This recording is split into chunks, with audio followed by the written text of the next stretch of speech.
Welcome to RK journey. నేను మీ ఆర్కేని. డాక్టర్ బిఆర్ అంబేద్కర్ జిల్లా మామిడికుదురు మండలంలో అప్పన్నపల్లి గ్రామంలో ఉన్న శ్రీ బాలబాలాజీ దేవాలయాన్ని చూసొద్దాం. ఈ గుడిని బాల తిరుపతి అని కూడా పిలుస్తారు.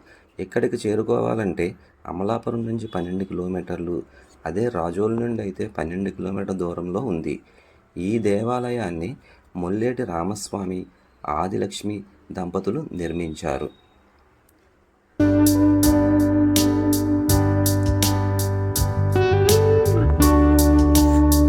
కలియుగ ప్రత్యక్ష దైవం శ్రీ వెంకటేశ్వర స్వామి, ఆపదముక్కులవాడు, అనాథ రక్షకుడు, ఇలాగా ఎన్ని పేర్లతో పిలిచినా ఆయన పలుకుతాడు. ఇలాంటి వెంకటేశ్వర నామాలను ఈయన సుప్రసిద్ధుడు.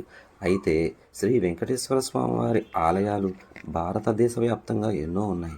వాటిలో ఆంధ్రప్రదేశ్లోని మలయప్ప కొలువుదీరిన ఆలయాలు మాత్రం ఎంతో సుప్రసిద్ధం. వాటిలో తిరుపతిలో కొలువైన వెంకటాచలపతి ఆలయం ఖ్యాతిగాంచింది.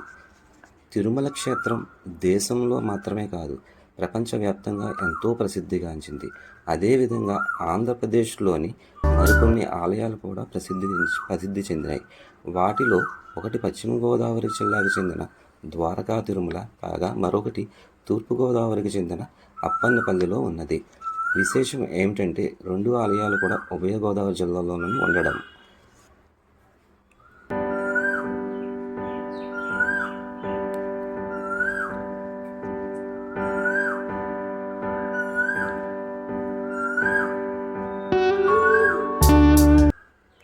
ఇక్కడ దేవాలయంలో ప్రతిష్ఠించబడిన ధ్వజస్తంభం గురించి ఒక విశేషమైన కథ ఉంది.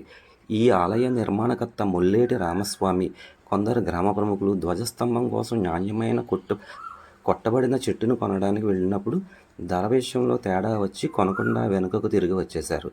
తర్వాత కొన్ని రోజులకు గోదావరి నదికి వరదలు వచ్చిన సమయంలో ధ్వజస్తంభం కొరకు బేరమాడిన అదే చెట్టు విచిత్రంగా అప్పన్నపల్లి తీరానికి చేరింది. దాన్ని చూసిన గ్రామస్తులు దానినే ధ్వజస్తంభ నిర్మాణంకు వాడారని చెబుతారు.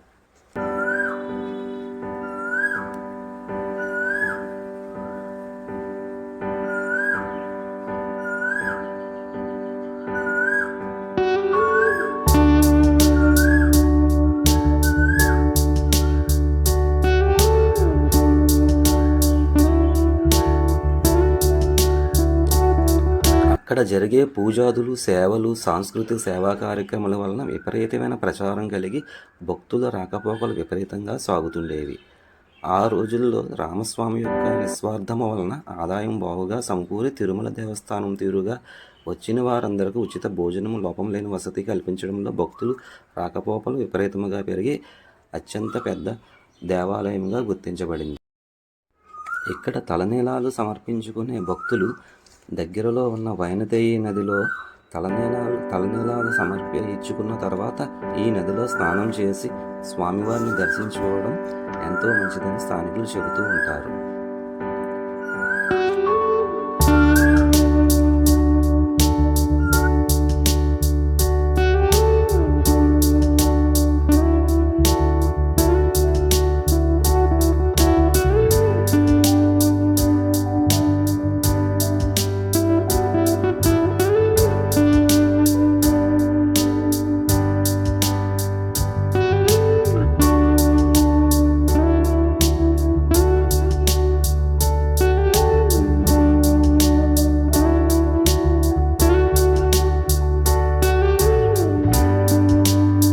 నేను మధ్యాహ్న సమయంలో వెళ్ళడం వలన స్వామివారి దర్శనం 1:30 నుంచి 2:30 వరకు ఆపివేయడం జరిగింది.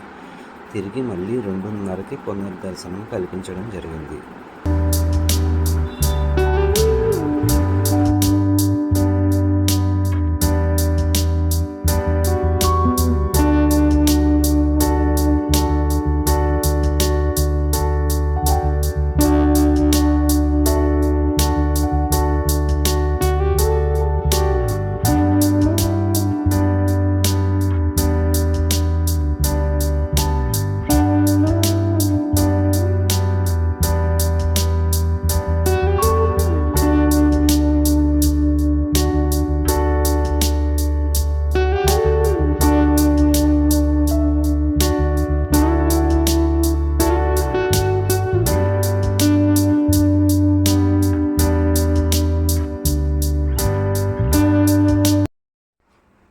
అన్ని దానముల్లో కన్నా అన్నదానం గొప్పది అంటారు.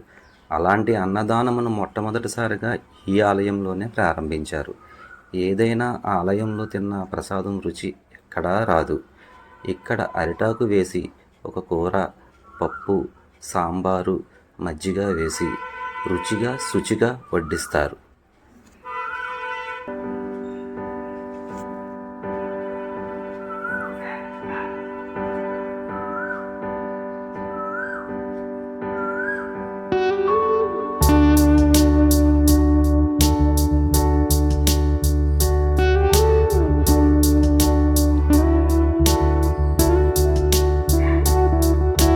ఇలాంటి మరిన్ని వీడియోల కోసం మా ఛానల్కి ఒక లైక్ చేసి సబ్స్క్రైబ్ చేసుకోండి. Thank you for watching.